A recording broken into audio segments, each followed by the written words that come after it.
애청자 여러분들도 마찬가지입니다만 나성인이 정말 오래 기다렸습니다. 수고 많으셨습니다. 늦은 시간에. 네.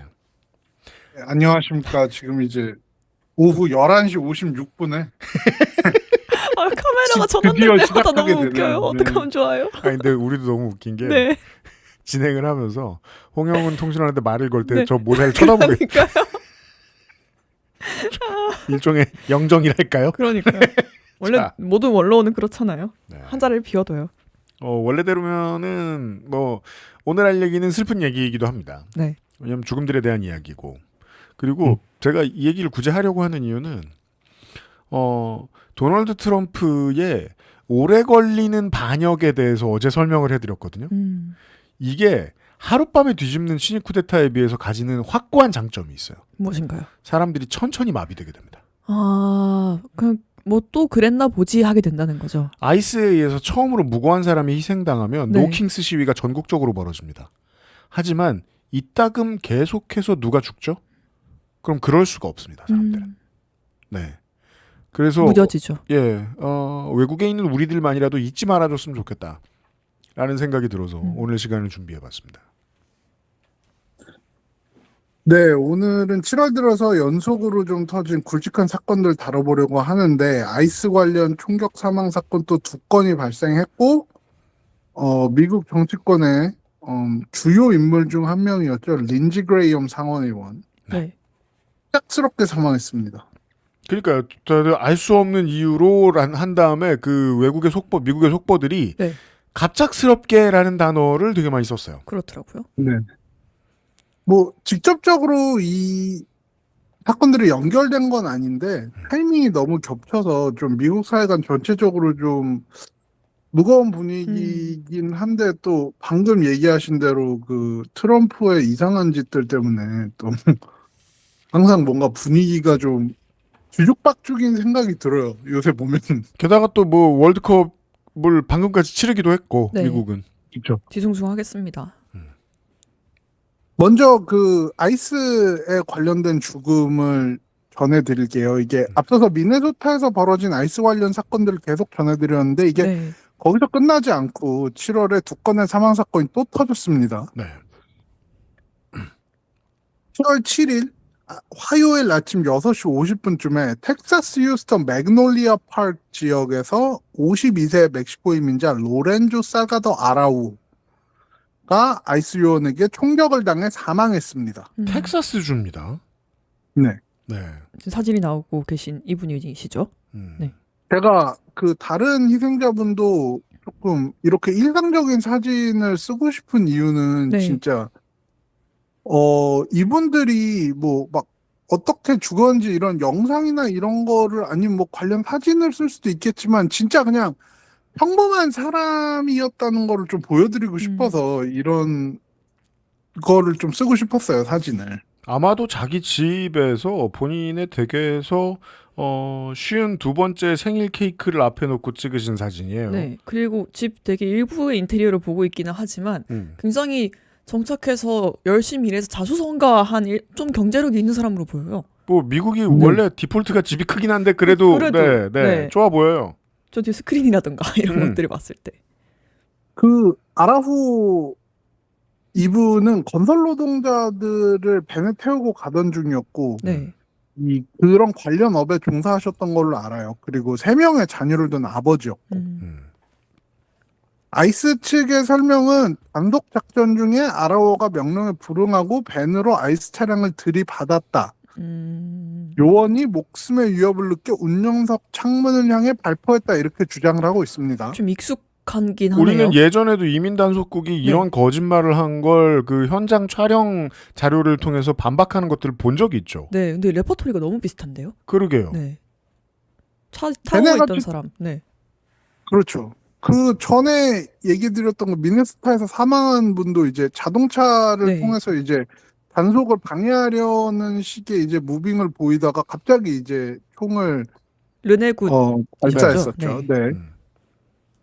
근데 벤에 같이 타고 있던 동승자들의 이야기가 완전히 다른 게 아라오가 차를 무기로 사용한 적이 없고 이 CNN이나 워싱턴 포스트 같은 매체에서 이분들을 인터뷰를 했는데 이 똑같이 진술을 했어요. 그러면 아이스만 다른 말을 하는 거네요. 그렇죠. 네. 네.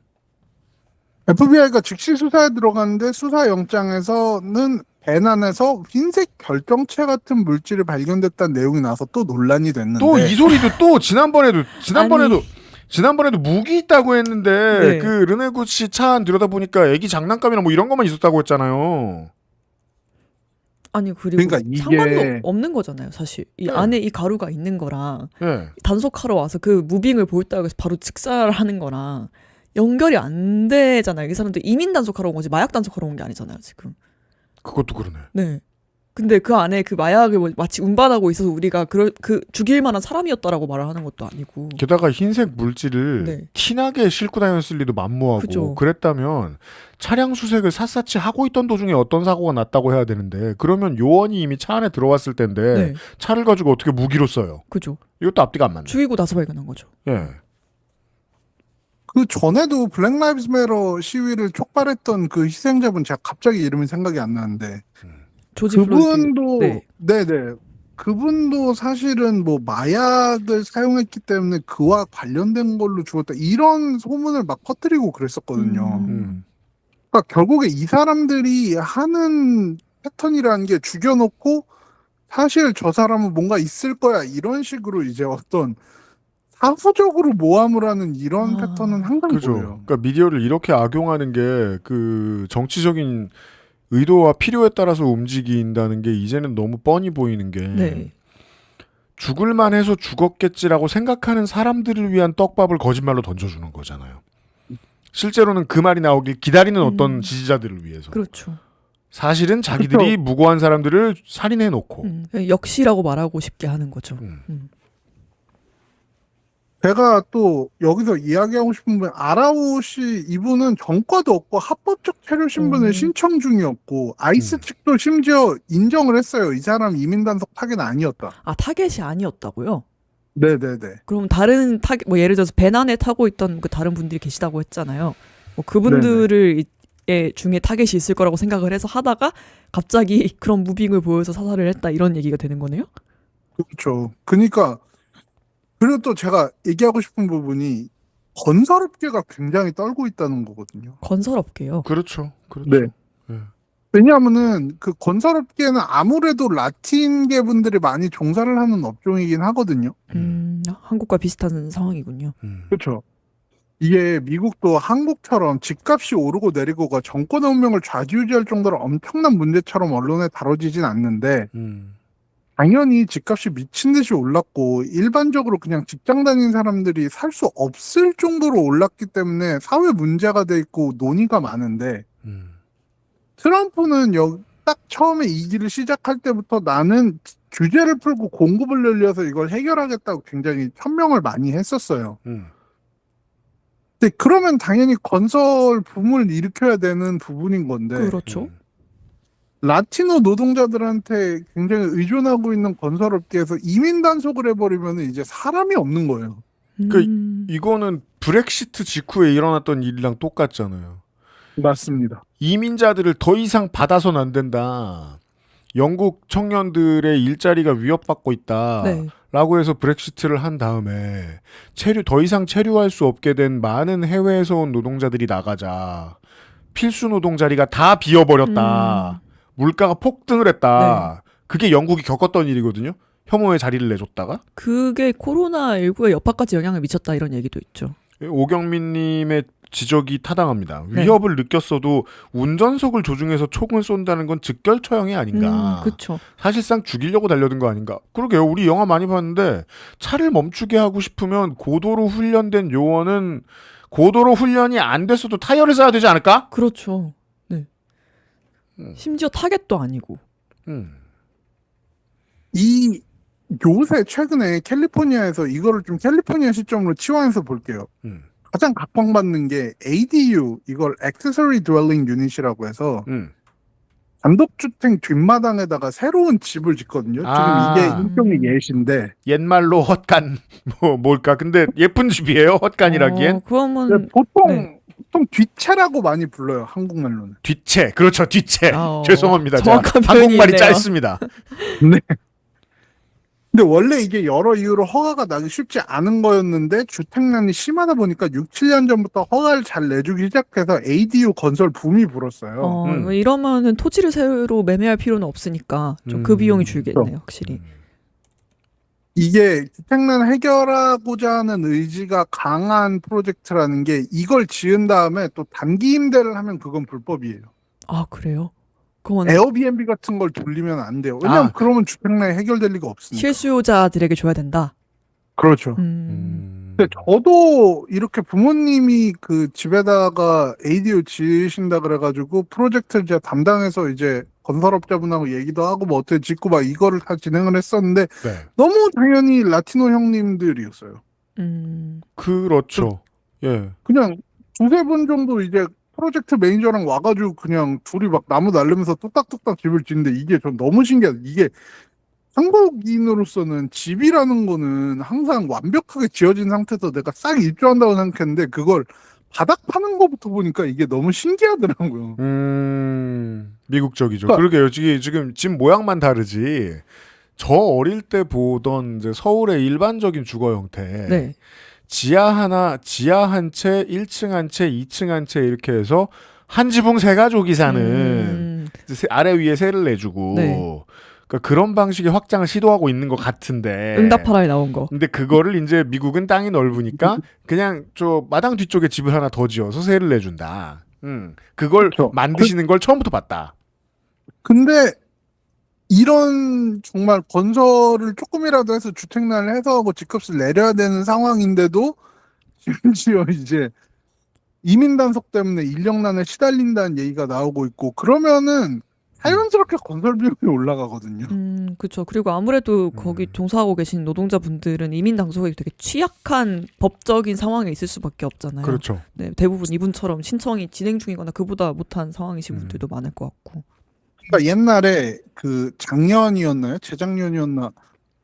트럼프 아이스가 캘리포니아에서 그 홈디포라는 매장을 단속한다 그랬을 때 엄청나게 맞아요. 그 논란이 있었거든요. 홈디포 매장을 갑자기 단속을 해서 네. 거기에 있던 직원들을 붙잡아갔다. 홈디포는 대형 창고형 매장을 기반으로 하는 세계 최대 규모의 건축자재 생활용품 전문 소매 체인이다. 근데 이게 왜 그러냐면은 홈디포는 누구나 이렇게 건설업자라든가 이런 인테리어 업자라든가 관련 업을 하는 사람이라면 누구나 들러서 자재를 사는 곳이에요. 네. 근데 그러다 보니까 홈디포 앞에 인력 시장이 항상 자연스럽게 형성이 돼 있어요. 아하. 인력 소개소가 딱 있군요. 그렇죠. 그러니까 일용직으로 이제 오늘 어디 가서 건설 프로젝트 할 사람 하면 우리나라랑 비슷하게 이제 봉고차 같은 데 해가지고 뭐 몇 명 오라고. 네, 인력을 구하는 떴다방이 네. 역 앞이 아니라 그 홈디포 앞에 있다. 근데 거기에 근데- 이제 라틴계 분들이 많이 모이시니까 그분들이 위험에 처했다고 느낄 수밖에 없는 거예요. 그렇죠. 근데 진짜 솔직한 말로 얘기하면 거기 단속하면 누구나 걸려요. 그렇잖아요. 그렇죠. 네. 그런 것도 논란이 됐는데 지금 이렇게 건설업자 멕시칸 아메리칸 단속 타겟도 아닌데 했다는 거가 저는 건설업계가 좀 많이 떨고 있다고 들었습니다. 이거를. 인력이 빠져나갈 우려 때문에요. 네네. 그리고 이 사건이 외교적으로도 번졌는데 7월 13일 날 멕시코의 클라우디아 셰인바움 대통령이 강하게 반발했고 아이스 이민 단속 과정에서 사망한 사람들의 사건에 대해서 미국 법무부에 민원을 제기하고 소송을 제기하겠다고 선언했습니다. 멕시코 정부의 이름으로 미국 법무부에 소송을 제기하겠다. 미국 정부에. 유엔에 네. 제소하겠다. 유엔에 제소하겠다. 사망한 멕시코 출신 이민자가 17명이나 되네요. 그 중에 3분은 단속 작전 중에 사망을 하셨고 14분은 시설에서 뭐 구금 중에 사망했다고 네, 나오네요. 맞아요. 네. 그 시설이 이제 그 시설과 비슷한 시설을 조지아에 가 계셨던 현지에 가 계셨던 네. 현대차 직원분들이 경험하셨던 거고. 예. 열악한 정확합니다. 시설에. 그리고 다음 사건으로 넘어가면 이제 휴스턴에서 일어난 사건 다음이 6일 후인 7월 13일에 메인주 비더퍼드에서 또 한 건이 터졌는데 25세 콜롬비아 국적의 요한 세바스티안 두란 게레로 아이스 요원에게 총격을 당해 사망했습니다. 메인이면 알래스카를 빼면 미국의 거의 최북단이란 말이에요. 맞습니다. 캐나다 퀘벡에 붙어 있고. 네. 거기까지 아이스가 들이닥친다. 이 사건의 개요를 보자면 이렇습니다. 아침 7시 15분쯤 아이스 요원들이 이민자 단속을 위해 게레로에 차를 세우려 한다니까 그러니까 음주 단속하듯이 일단 세운 거예요. 예. 근데 그가 달아나려 했고 요원이 여러 발의 총격을 가했고 병원에서 사망하게 됐습니다. 아니 아. 어떻게 첫 번째 대응이 네. 총격일 수 있냐는 얘기지. 그러니까요. 추격을 하라고요. 총격 예. 말고. 그러니까 뭔가 무기를 꺼내서 네. 응사가 아니라 달아나는데 뒤에다가 쓴 거잖아요. 심지어 반항을 한 것도 아니고. 예. 이게 충격적인 게 게레로가 총을 맞고 차에서 끌려 나오면서 저는 멈추려고 했어요. 이렇게 말하는 장면이 영상에 찍혀가지고 아이고. 아이스 측도 나중에 원래 이 단속 대상이 아니었다는 걸 인정을 했습니다. 아, 똑같네요. 그 네. 심지어 찾던 사람이 이 사람도 아니었다. 죽여놓고 보니까. 네. 근데 이분도 마찬가지인 게 왜 단속 타겟이 아니었나? 법적 취업 허가를 받은 상태였고 그냥 가족을 만나러 가던 중이었던 겁니다. 아, 아무 문제 없는 사람이었어요 이번에도. 그냥 진짜 네. 피부색만 보고 랜덤으로 판단하는 근데 거네요. 그것도 모르죠. 왜냐하면 미네소타에서는 백인 두 분이 돌아가셨어요. 하긴 그렇죠. 미국 시민인. 네. 네. 메인주의 제닛 밀스 주지사는 더 많은 가족들이 사랑하는 사람을 잃기 전에 아이스는 근본적으로 개혁돼야 하고 그게 안 된다면 폐지해야 할 때라고 선언했고 지역 하원 의원 찰리 핑그리도 이제 현장을 찾아서 책임병 촉구했고요. 네. 근데 저는 이거를 얘기할 때 그러니까 메인주를 무시하는 건 아니에요, 제가. 네. 왜요? 근데 제가 미국 살면서 메인주 하면 뭐 생각나냐면은 그냥 랍스터밖에 생각 안 나거든요. 그래서 분석- 분석 데스크에서도 메인이면 랍스터 나오는 데라고. 이미 그러고 계십니다. 이건 거의 제주도 사는 애한테 랜덤으로 귤 달라고 하면 주는 것 그죠. 같은. 네. 그러니까 북단에 있는 정말 작은 주고 음. 그 미국 사람들이 정치, 경제, 사회, 문화를 논할 때 메인에 대해서 막 언급이 많다고는 얘기할 수 없어요. 솔직히 그러니까 얘기하면. 저도 그 점이 좀 식겁하는 거예요. 그동안에 살인 사건이 있고 네. 강경한 진압 같은 것들이 나와서 문제가 됐던 곳들 대도시예요. LA, 미네아폴리스, 지금 휴스턴, 뉴욕 뭐 이민자가 이런 데 문제들이 곳. 많이 나오거든요. 네. 시골엔 왜가 또 진짜 분석 데스크에서 한국도 그 출입국 단속할 때 토끼몰이라고 비판을 많이 받는데 이건 맞아요. 몰이를 넘어서 사냥이다라고 네. 표현해 주셨거든요. 진짜 정확하네요. 시골까지 사냥하러 간 거네요. 그렇죠. 그러니까 지금까지 봤을 때는 뭐 미네소타든 뭐 다 대도시권에서 이야기가 나왔었는데 근데 이제 메인에서 이런 게 나오니까 저는 이게 정말 전국적으로 퍼져 있는 무시무시한 현상이구나. 이 두 사건의 공통점이 아까도 계속 강조했지만 이분들이 이민 단속 대상이 아니었다는 거. 그리고 아이스 측이 이거는 자기 방어였다. 얘네들이 우리를 먼저 해하려고 했다라는 걸 주장하고 있다는 겁니다. 네, 늘 하던 레파토리고요, 이거.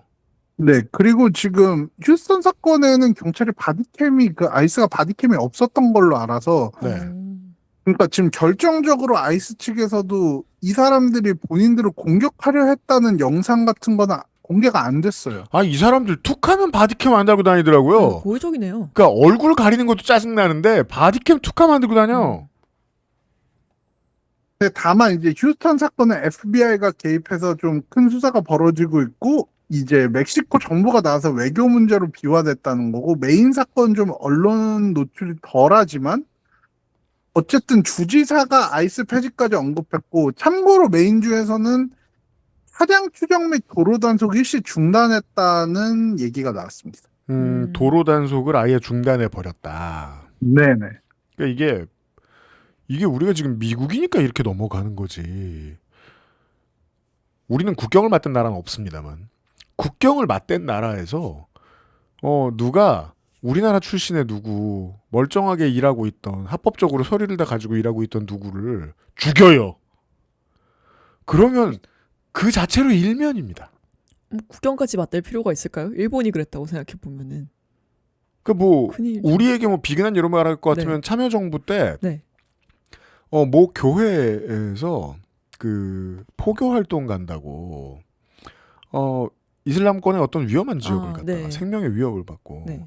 외교부와 정부를 무진장 고생시킨 적이 있었어요. 기억나네요. 네. 그래서 겨우 구해왔더니 들어오는 길에 저 면세점에서 쇼핑해가지고 욕먹었던 그분들인데 이 정도만 돼도 문제가 생기거든요. 그분들은 돌아가신 것도 아니었어요. 게다가 뭐 보통 이제 국가와 국가 간의 갈등이 어느 정도 어떤 일이 있을 때 얼마나 커지냐면 별것도 아니고 중국과 인도의 국경 분쟁 지역이 있죠. 네. 여기에서 군인들이 길 잘못 건넌다고 시비 붙어가지고 싸움 나서 누가 죽죠?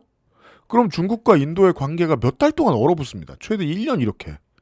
근데 민간인을 죽였잖아요. 그죠. 이거 FCC 가야 되는 거예요, 이거. 아니 속국도 아니고 멕시코가 네. 그러니까 동등한 주권국인데 물론 음. 속국이라고 생각하는 것 같아요. 하는 걸 보면은. 그러니까 우리가 이게 미국이라 지금 이게 넘어가는 거지. 네. 예. 이런 개상한 일들이 계속해서 일어나고 있고, 아까 이제 아이스를 폐지시켜야 된다. 네. 라는 말은 고유명사처럼 쓰이는 구호가 됐죠. abolish ice라고. 네. 이제 저 집회 때마다 가장 흔히 볼 수 있는 구호이기도 한데, 무서운 건 이게 구호와 집회만으로 끝날 일인가? 이렇게 툭한 민간인이 죽는데? 그러게요.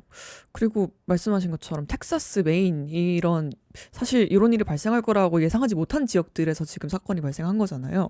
그럼 거기 계신 주민들도 우리 동네 같은 데에서는 그런 거 아니니까 솔직히 신경 쓸 수 있을 것 같고 끌 수 있을 것 같거든요. 네. 미국은 너무 큰 나라니까. 근데 이제는 그렇지 않을 것 같네요.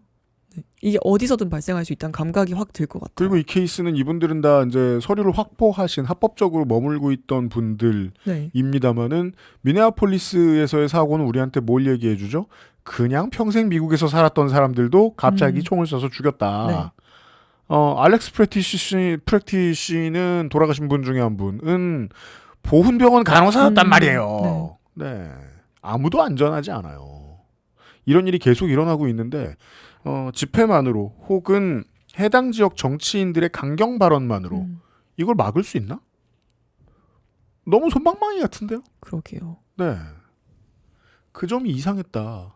이것 때문에 이제 월드컵 기간 도중에 많은 미국인들이 화가 나 있었고 또 하나는 지금 미국의 상태를 설명해 주기 좋은 겁나 유명한, 그러니까 하나도 안 유명한 시민 두 분이, 아무도 모르는 시민 두 분이 돌아가셨는데 이걸로 화가 난 시민들이 많았다, 미국에. 그리고 미국에서 제일 유명한 정치인 중에 하나가 사망했는데 좋아하는 사람들이 많았다. 이 얘기를 지금부터 좀 전하겠습니다. 네, 전혀 다른 사건이죠. 린지 그레이엄 상원의원. 7월 11일 토요일 저녁 미국 공화당 핵심 인물이죠. 이분이 워싱턴 DC 자택에서 사망한 채로 발견됐습니다. 향년 71세. 그레이엄 의원 측은 갑작스러운 단기 질환으로 토요일 저녁 사망했다는 짧은 성명을 냈습니다. 하이는 대동맥 박리라고 하고 검시관이 초기 보고서로 발표한 거에 따르면은 동맥경화성 심혈관 질환으로 인한 대동맥 파열, 그러니까 심장혈관의 가장 굵은 부분이 찢어졌다. 그러니까 뭐 얘기하자면 진짜 그냥 거의 급사에 가까운데. 네, 이걸로 갑자기 다급하게 이유 모르고 돌아가셨는데 이제 부검해 보면 이런 경우인 경우가 정말 많죠. 네. 네. 근데도 불구하고 이제 제가 관심 없다고 말씀드렸는데 우리나라에도 관심 있는 사람들이 있거든요. 찾아보니까 뭐 강신업 TV, 그라운드 C 뭐 이런 극우 단체들에서 린지 그레이엄 독살설 같은 걸 퍼뜨리고 있어요. 그분들 말고는 아무도 관심이 없습니다. 근데 이게 왜 조금 그러니까 타이밍상 그런 얘기가 물론 그분들은 타이밍이고 뭐고 일단 뭔가 있으면은 바로 음모론으로 넘어간 분들이라서 좀 그렇긴 한데. 그렇죠. 컨텐츠를 찾아 헤매죠. 네, 아무 생각 없는 사람들도 타이밍상 7월 10일 우크라이나에서 젤렌스키 대통령 만나고 돌아온 다음에 11일 잠깐 쉬고 12일에 MBC의 미터 프레스라는 굉장히 유명한 시사 프로그램에 출연을 할 예정이었기 때문에 이제 말 그대로 정말 최선을 다해서 정력적으로 정치 활동을 하던 와중에 갑자기 사망을 한 거라서 좀 뜨악한 타이밍이긴 하죠. 네. 근데 뭐 음모론이 잠깐 돌긴 했지만 이건 근거가 전혀 없고 또 DC 검시관의 공식 소견은 명백한 자연사다. 모든 주요 언론도 그렇다. 그래서 뭐 딱히 음모론을 부분에 대해서는 신경을 안 쓰셔도 될 것 같습니다. 대략의 시나리오는 그려지네요. 그렇습니다. 러시아 네. 껴있을 거고. 네, 뭐 특별한 음모를 가진다고 해도 그 노인을 대동막 박리로 죽이는 걸 의도대로 하는 건 쉽지 않은 걸로 제가 공부해 본 바 그런 것 같았습니다. 그렇죠. 그 그레이엄 그러면 누구냐? 미국에서는 진짜 거의 모르는 사람이 없을 정도의 의원인데 근데 한국에서는 그렇게까지 유명하시진 않은 것 같아요, 사실. 그러니까 뭐 우리나라 뭐 국민의힘에 뭐 매우 유명한 다선 중진 의원들 중 하나쯤 된다 정도로 일단 생각하시고 진행을 해보면 될 것 같아요, 우리가. 그렇죠. 공화당 하원 의원이면서 또 트럼프의 최측근 중에 한 명. 음.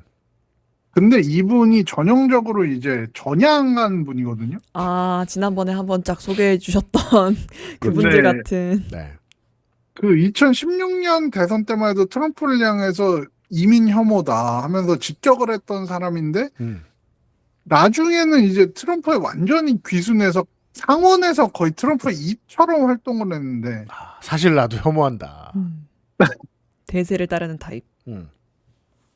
특히나 이제 외교 정책에서 대단한 강경파 매파였고 우크라이나 지원 강하게 지지했고 그래서 죽기 전날도 그렇지만 우크라이나를 10번이나 방문했으며 이스라엘과의 관계에서도 핵심 인물이었다. 그러니까 보시면은 알지만 이분은 전통적으로 세계 경찰 노릇을 하고 어떤 이스라엘 동맹 같은 걸 그렇죠. 지지하고 전형적으로 미국의 보수 매파예요. 그럼 트럼프랑 네네. 안 맞을, 최근에 트럼프는 좀 다르긴 하겠지만요. 그러니까 정말 이게 네. 트럼프가 들쭉날쭉이라고 네. 말하는 게 트럼프가 처음에 인기를 얻었던 이유는 전쟁을 그만둘 거다. 네. 고립주의. 우리 매파 그만할 거야. 예, 우리는 우리끼리 잘 살 거야. 그래서 이제 린지 그레이엄을 구분할 때 2020년대 후반을 대표하는 공화당 매파다. 왜냐면 매파가 거의 안 남아있기도 하고 가장 강경한 사람인데도 불구하고 트럼프하고 거리가 너무 가까웠고 이후에 트럼프는 그의 입맛에 맞게 갑자기 안 하던 전쟁을 하기 시작했으니까. 그 북한에 대한 입장도 마찬가지인데 북한의 핵위협에 대해서 굉장히 강경한 입장을 했고 2017년에는 핵실험 계속하면 미국 군사행동에 나서야 된다. 그러니까 전형적으로 진짜 그냥 전쟁도 불사하겠다는 그런 입장의 전통 보수파예요. 예. 우리가 그 하노이 회담을 뒤집었던 존 볼턴에게서 봤던 그 태도죠. 북한은 때려잡아야 될 대상이다라는 주장을 계속해서 워싱턴 내부에서 하고 있는 사람. 아무튼 최근까지 트럼프에게 영향력을 많이 미쳤던 사람이군요. 네. 근데 이제 저는 이분의 사망 이후에 어떤 정치적 영향에 대해서는 일단은 후임 상원 의원을 임명을 할 권한을 사우스캐롤라이나 주지사인 헨리 백마스터가 갖게 되는데 이분도 트럼프 완전히 열렬한 지지자여서 네, 이게 좀 미국의 그 혹은 주별로 특이한 점 중에 하나인데 네. 상원 의원이 사망을 하면 후임을 뭐 주지사가 결정하는 곳도 있어요. 재보선을 하지 않는군요. 네. 그 후임은 아마 트럼프의 완전히 그냥 트럼프 쪽 인사가 될 거예요, 아마. 아, 사우스캐롤라이나 주지사가 지정하는데 그 사람이 트럼피이기 때문에 왕 트럼피가 그 다음 상원 후임이 될 것이다. 근데 이게 저는 좀 문제라고 생각하는 이유가 뭐냐면은 그레이엄이 그냥 트럼프를 속칭 말해서 빨아주고 그냥 그랬던 사람 같지만 어떻게 보면은 좀 독자적인 외교안보 노선을 유지하고 있고 트럼프 진영 내에서 전통적인 공화당 매파 노선과 트럼프식 고립주의 사이에서 이거를 매파 쪽으로 좀 땡겨오면서 균형추 역할을 해온 사람이라고 저는 생각을 하거든요. 오히려 저희가 아는 미국의 모습으로 트럼프를 좀 끌어왔다고 보면 될까요? 예상 가능한 미국? 그렇죠. 그러니까 이 트럼프 1기와 2기의 가장 다른 점을 얘기해 보면 외교적인 지점이 큰데 네. 트럼프 그렇죠. 1기 때 네. 이 외교적인 치적을 내세우면서 얻고자 했던 이미지가 탁월한 협상가 이거였거든요. 맞아요. 무능했던 오바마가 해결 못할 일을 나는 말빨로 해결 가능하다. 가장 대표적인 게 북한 문제였던 거고. 근데 2기에서는 베네수엘라부터 이란까지 나는 칠 땐 친다. 다 때려잡아. 네. 이런 강인한 지도자의 이미지를 가장 앞세우고 있거든요, 현재는. 해적됐죠. 그래서 우리 대통령이 머쓱해지는 거죠. 피스메이커라는 말을 칭찬을 해준 직후부터 모두를 괴롭히고 다니기 시작합니다. 이런 상황에서 전통적인 매파와 이 트럼프의 예측 불허 외교의 균형을 잡아주던 사람이 린지 그레이엄이었다고 저는 생각을 합니다. 그래도 네가 좀 참아. 좀만 기다려봐 음. 하던 사람이 없어졌어요. 그 미국 정치에서도 진보적인 입장인 뭐 당연히 그런 저한테 물어본다면 솔직히 그레이엄의 죽음이 많이 슬프진 않습니다. 저는. 좋아하는 분들이 많더라고요. 네, 제가 당연히 전쟁 매파를 싫어하는 것도 있고 그리고 아주 전형적으로 트럼프한테 투항한 백기 든 사람이기 때문에 좋게 보이지는 않았거든요. 친윤. 네. 원래 친윤 대다수가 윤석열이 누군지 잘 몰랐거나 네. 윤석열 검찰총장 청문회 할 때 두들겨 팼거나 뭐 이런 사람들이잖아요. 근데 특히 제가 제일 안 좋게 보는 게 뭐냐면은 대법관 임명에 대한 위선이었는데 많은 분들이 이야기를 하는 게 전에도 이런 얘기 들은 적이 있는데 결국 미국 정치가 완전히 첨예하게 대립하는 사안이 뚝 하고 이제 사회에 떨어졌을 때 결국 끝에 가서 결정하는 건 연방대법원이다. 그런 이야기를 많이 하거든요. 그래서 여기 또 기쁜 소식이 하나 있네요. 뭔데요? 트럼프의 무작위적인 관세가 연방대법원에 의해서 지금 아, 무효화가 돼서 맞아요. 맞아요. 그래서 제가 그 일본에서 유리컵을 살 때 냈던 관세도 곧 돌려받을 수 있게 됐다. 축하드려요. 그렇죠. 약간 지금 뭐 예전엔 오히려 뭐 걸림돌이 될 수도 있었겠지만 지금은 최후의 보루 같은 느낌이잖아요. 그러니까 해외 직구를 많이 한 저 미국의 서민들이 지금 두근두근 기대하고 있죠. 돌려받나? 이러면서. 그렇죠. 매일 다시 계좌를 확인하며. 근데 그래서 대법관 후임을 정할 때 이를 지명할 수 있는 권리를 가진 대통령이 이게 굉장히 큰 권한인데 트럼프는 1기 때 1,000원을 만나서 대법관을 3명을 지명했어요. 4년 동안. 와. 그러니까 이게 우리나라하고 다르잖아요. 우리나라는 임기가 짧아요. 네. 대법관이. 하지만 이곳은 네. 종신직이다. 이게 그 혼자 4년 동안 3명을 지명했다는 게 남들은 뭐 그러니까 트럼프 이전에 지명한 사람 중에 물론 가장 많이 지명한 사람은 조지 워싱턴입니다. 왜냐하면 처음부터 한 명씩 지명해야 되니까. 일대 아니, 대통령 이후 아무래도 가장 많은 좀 그쵸 힘들긴 하죠. 저 조지 워싱턴은 10명을 지명했다 그러더라고요. 중간에 한 분 돌아가셨나 봐. 그런데 아마 그렇겠죠. 전쟁할 근데 테니까. 네. 제가 이거 기록을 찾아보니까 트럼프 이전에 그나마 제일 많이 했던 사람이 닉슨이 4명을 지명했어요. 야, 이 사람 운 더 좋네요. 이 사람은 그러네. 임기도 다 못 채웠는데. 그렇게 운이 좋은데 또 근데 임기를 못 채웠던 생각해보세요. 거예요, 그럼? 네. 그 후에 뭐 오바마든 뭐 빌 클린턴이든 다들 한 명 아니면 2명이에요. 대부분 그 8년을 했음에도 불구하고 한 명 아니면 2명밖에 지명을 못했어요. 그죠. 그 대법관을 끌어내리려면 돌아가시든지 아니면 탄핵당해야 되는데 미국은 탄핵을 하려고 대통령이 의도를 하기 시작하면 그 자체가 정치 쟁점이 돼서 본인의 발목을 잡을 거란 말이에요. 이건 진짜 순전히 천운이겠죠. 그렇죠. 근데 린지 그레이엄이 이 부분에 있어서 위선의 아이콘이었는데 왜요? 2016년에 오바마가 거의 퇴임 직전에 이제 머리칼랜드라는 대법관을 지명했을 때 그레이엄이 선거가 있는 해 현직 대통령이 대법관을 지명해서는 안 된다면서 인준을 막았거든요. 정말 그런 규칙이 있어요? 그건 아닌데 네. 이제 굳이 꼭 그래야 하나 약간 이제 규칙이라기보다는 암묵적인 룰 같은 거죠. 이게 자제해라. 너는 네. 그쵸. 그러니까 옛날에 그 김영삼 대통령의 IMF 수습하다가 이제 이회창 김대중 불러서 논의를 했듯이 임기 말기에는 어쨌든 후속 대통령한테 이런 권한을 줘야 되는 게 아니냐라는 얘기가 있는 거예요. 네. 근데 그 그레이엄이 막 이걸 인준을 어떻게든 막아섰어요. 그렇게 해서. 근데 2020년 선거 직전에 이제 트럼프 1기의 거의 마지막이죠. 이때 그 지금도 굉장히 레전더리한 긴즈버그 대법관 분들은 네. 루스 베이더 긴즈버그 RBG 음. 이분이 사망하자 트럼프가 에미 코니 베럿을 지명했고 이번에도 이제 임기 말기였지만 그레이엄은 열렬하게 인준을 밀어붙여서 결국에는 뭐 이게 됐죠. 그러니까 그 장면 자체가 진보 진영한테 위선의 상징으로 각인이 됐습니다. 미국에는 내로남불 같은 용어가 따로 없나요? 슬랭이 없나요? 그러니까 말이에요. 아직 그게 익숙하지 않은가 봐요. 네.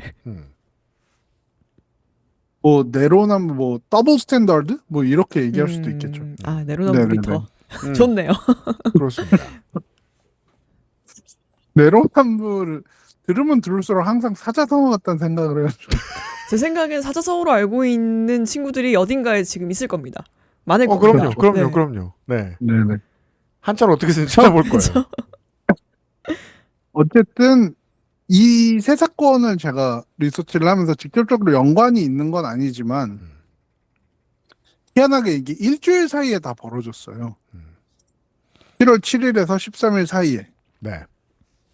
그래서 아이스 사망 사건들은 미네소타에서 이미 시작됐던 불에 다시 한번 기름을 붓고 있고 그레이엄의 사망은 트럼프 행정부의 핵심 의회 동맹 하나 갑자기 사라진 거라 정치적으로도 지금 좀 적잖은 파장이 있습니다. 네.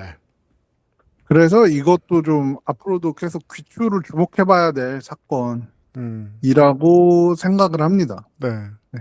그 이제 그런 점들이 짜증나는 거거든요. 그 윤석열 정부의 검찰이 건폭몰이 할 때, 양해동 지대장이 돌아가시고 했을 때, 네. 지도자가 이상한 사람인 건 알겠는데, 그렇다고 해서 이런 죽음까지 있어야 하나? 예. 그게 트럼프를 보고 드는 생각들이거든요. 이런 거에 분노하면 사람들이 이제 일부러 그 지도자의 탐관오리적인 특성을 더 부각시키려고 하고 남들은 죽어가는데 쟤네들은 배불리 놀고 먹고 있네라는 말을 더 하고 싶어 하고 그래요. 실제로. 네. 이번 그 월드컵 결승 때 트럼프 일가가 기념사진 찍은 거 보고서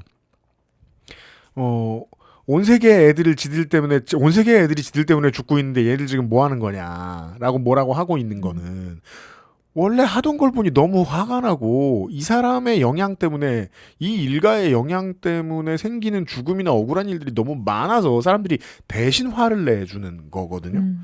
저는 그게 이제 린지 그레이엄을 보면서도 떠오르는 거예요. 매파는 모든 미국 정부와 미국 공화당에 다 있는데 이 매파 한 사람 남은 사람 때문에 전쟁이 이렇게 많이 벌어진다고?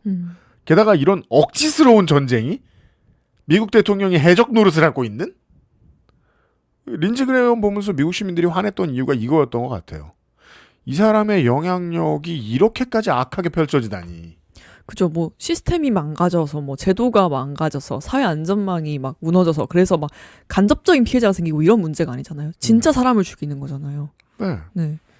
매파는 실제로 사람들을 죽인 것과 다를 바가 없습니다. 이거를 뭐 이란 가가지고 딴소리 할 수 없어요, 우리가. 예. 그러니까 호르무즈에 앞에다 대고서. 혹시 캘리포니아의 지역 언론, LA의 지역 언론들은 이런 얘기 안 합니까? 중간 선거를 무사히 치를 수 있을까? 그런 정도까지는 얘기가 나오지는 않는 것 같아요. 근데 아니 지금 우리 네. 청취자들은 미국 하원 의원들 빨리 담 넘는 연습하라고 그러니까요. 정오한데 매일 뜀틀 연습을 해야 됩니다. 그렇죠. 뭐 국회의사당을 총 들고 돌격하는 나라인데 진짜 한번 이게 다른 사람들이 넣었었죠. 네. 만약 그런 일이 저는 그래서 지금 남몰래 한국어 유튜브 생태계 사상 최초로 시사 패널 중 최초로 이제 지금 트럼프 성대모사를 연습하고 있습니다.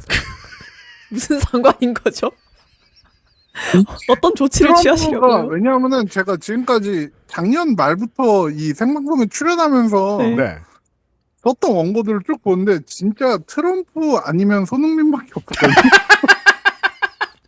저는 주로 그래서 이제 이거를 연습을 하면은 더 이제 큰 웃음을 전달해 드릴 수 근데 있겠다. 세상에 그 두 사람만 다루는 패널도 진짜 유일할 것 같네요. 네. 그러니까 최근에 월드컵 얘기를 좀 했는데 좀 더 길게 보자면 이제 축구 아니면 트럼프밖에 없었어요. 지금. 그죠. 근데 세계 최대의 축구 대회는 트럼프로 끝났잖아요. 네, 결국 둘이 만나버렸어요. 진짜 트럼프는 대단하더라. 지금 그냥 루머처럼 나오는 얘기가 인판티노를 유엔 사무총장에 안치려 한다 뭐 이런 얘기가 있더라고요. 에? 아니 진짜 기사로 읽었어요 네? 저도. 네. 어디까지 가는 거예요? 아니 유엔 싫어한다며 유엔 좀 냅둬. 유엔 괴롭히지 마. 네. 근데 그래서 성대모사는 그러니까 언제 참- 보여주시나요? 아직 참 연습 대단하죠. 중이래잖아요. 아직 수련 중. 네. 준비되시면 저- 나중에 말씀해 주세요. 네, 한번 지금 목소리는 거의 비슷한데 아직 그 멘트를 한 7, 8개 정도는 장착을 해야 돼가지고 준비되면 해요. 네. 알겠습니다. 꼭 한번 보여드리겠습니다. 네. 알겠습니다. 홍영원 통신원 오늘도 수고 많으셨습니다. 감사합니다. 수고하셨습니다.